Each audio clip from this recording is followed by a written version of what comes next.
Thank you so much. Real honor to be here. Amazing talks. And we'll jump straight into that. Here are my disclosures. I'm a neurosurgeon and hyperbaric physician, and I'm serving also as a chief medical officer in 2 industry companies, Aviv Clinics and BrainSpace. I'm going to save a bit of time since this was discussed in the past 2 days and obviously the last 2 amazing lectures. So we all know the epidemiology of long COVID and obviously the symptoms that, different studies classify them differently. And I think the real long COVID that we're seeing right now is really focusing on the cognitive and the physical symptoms rather than the lung and cardiac that we saw about 2 years ago. And we just heard about the current management that involving different symptom-directed approaches, different medications. We heard about, obviously, the LDN or naltrexone at low dose, different IVIG.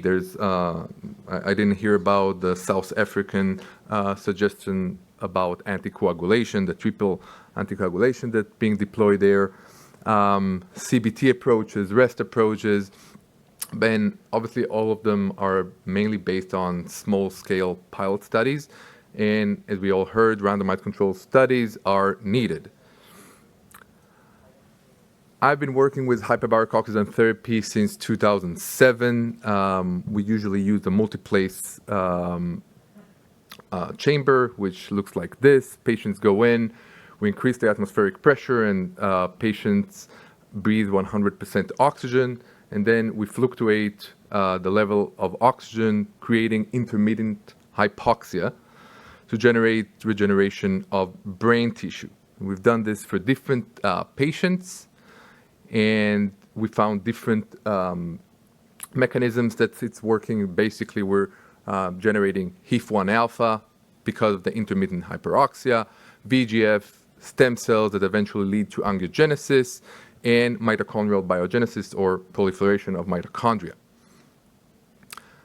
We never intended to go into long COVID, and obviously, like the rest of us, we were attacked by the long COVID patients back in 2020.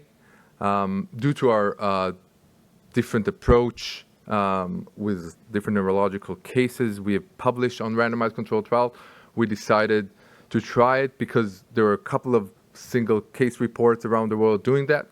So we designed a randomized control study that took place between December 2020 and December 21 on a 1-to-1 randomization ratio.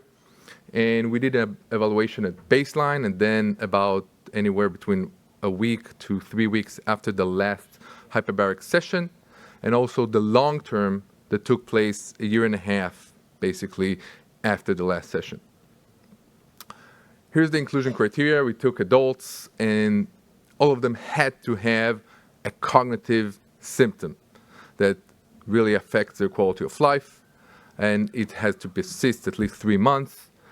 We had to confirm positive PCR. I know that now we kind of are more lenient about not seeing positive PCR to diagnose long COVID, but back then we enforced it, and we had to see that, and that there was actually an acute infection back there, and obviously the patient can sign an informed consent.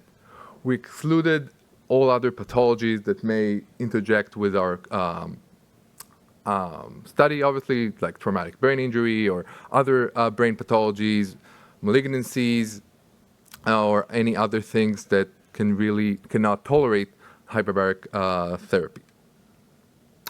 Here are our methods. So the primary endpoint was cognitive function, and unfortunately we only have it for the short term, we don't have it for the long term. The secondary endpoints were questionnaires, that this one was the one both on short and long term. We used validated questionnaires rather than just symptoms asking them.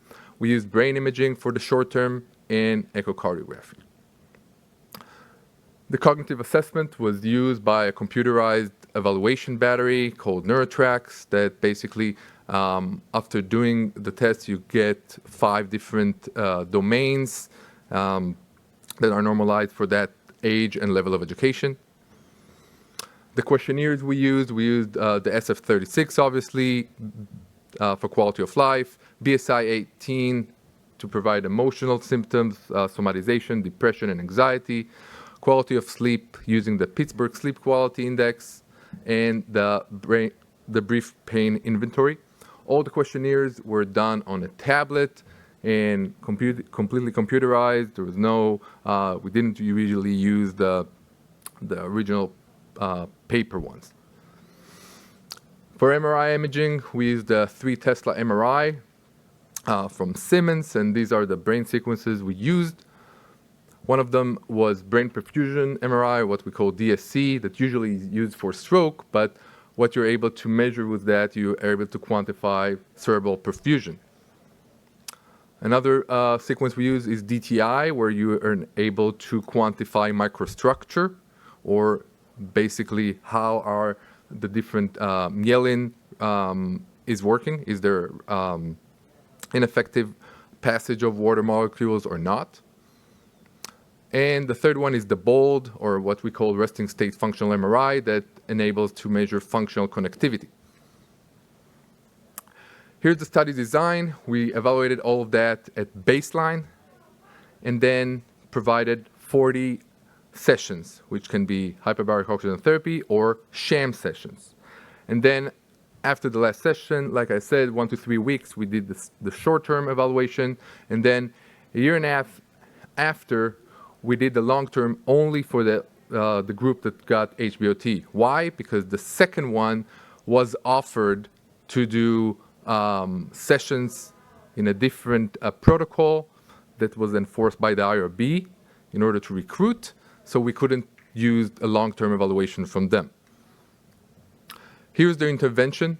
So hyperbaric oxygen therapy, 40 daily sessions, 5 days a week for 8 weeks.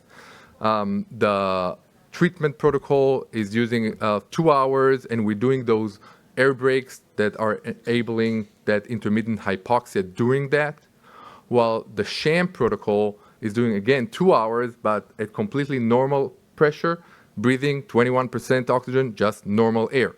But the trick here was to actually trick the sham group to think they are getting treatment, otherwise it's not really a randomized controlled trial. So what we did in the first 5 minutes, we did actually increase the pressure just a bit for them to need to equalize the pressure in their ears and sinuses and to really think they are getting the treatment. We then reduced the pressure slowly without them noticing back to 1 atmosphere, just like here, and they were unable to detect. We tested the blinding efficacy and found that at least a third in each group is guessing what they were treated and guessing it wrong.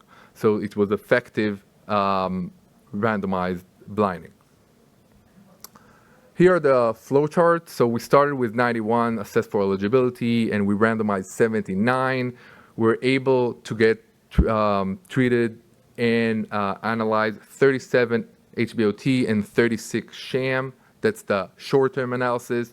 And then out of those 37 that were treated, we were able to get 31 for long-term evaluation. Like I said, the control one could not because they were crossed over because of the IRB.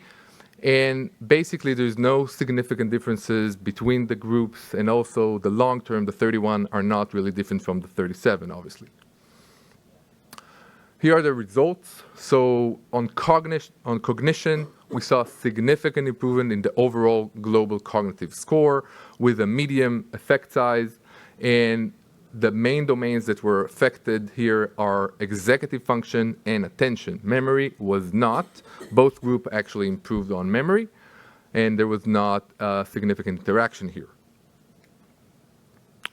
When we look at the quality of life questionnaires, so on the top, we see the control group on violin charts, and on the bottom, we see the control group, the treated group, and we see significant improvement in SF-36 physical limitation and energy domains. We see significant improvement in the PSQI, in sleep quality, in BSI-18, and in pain interference. Basically, in all the questionnaires, we saw significant improvement, while the control group did not. When we look at the MRI results on perfusion MRI, we identified significant areas, mainly in the parietal areas, and they were actually correlated with the global cognitive score. On DTI or microstructure, we saw significant improvement in frontal areas, and those are really associated with also executive function. When we look at functional connectivity, we actually saw decreased connectivity in most of the known networks. Well, only one network actually increased, and this actually is known. There are a couple of publications showing that long COVID is actually associated with increased connectivity, so decreasing connectivity is actually good for them. Talking about safety, we saw pretty much similar side effects from the exposure in both groups. All of them were pretty mild, and all patients eventually completed treatment as they're supposed to. Most of the cases are barotrauma of the ears, meaning some pain in the ears for a couple of days, and they resumed the treatment protocol. A year and a half later, so we talk about 486 days follow-up, we were able to get the patients to come back and fill out the questionnaires. We were not able to get approval to do another MRI and the cognitive, unfortunately, but we were able to get the quality of life scores. So basically, all the benefits were maintained for 486 days in those 31 patients. So we see it on the SF-36, we see it in the sleep quality, and in the BSI and pain-related, again, with those violin charts. So a small discussion here. We know there are different theories, what's going on with long COVID. We're talking about whether it's persistent viral infection or an exaggerated immune response, and obviously the hyperviscosity hyperperfusion syndrome.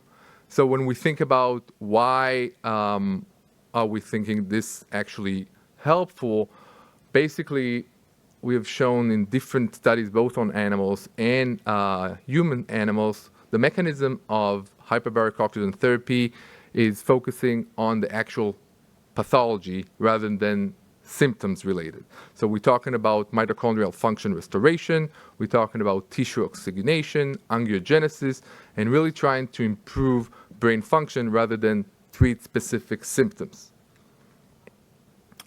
Talking about limitations of the study, obviously very low sample size.